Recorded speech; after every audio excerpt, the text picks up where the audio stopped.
mitotic state.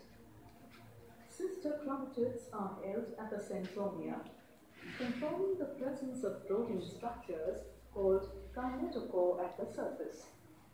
The kinetochore holds the chromosomes and attaches them to the spindle. Anaphase.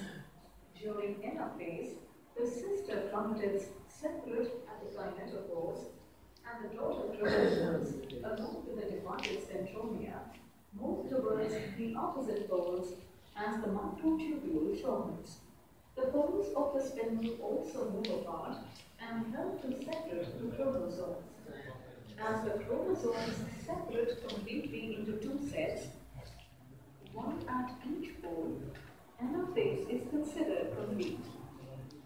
Telophase.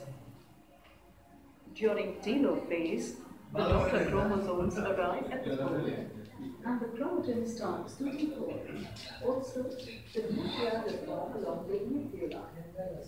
This triggers the recognition of the nuclear membrane. Cytokinesis. Cytokinesis is the partition of the cytoplasm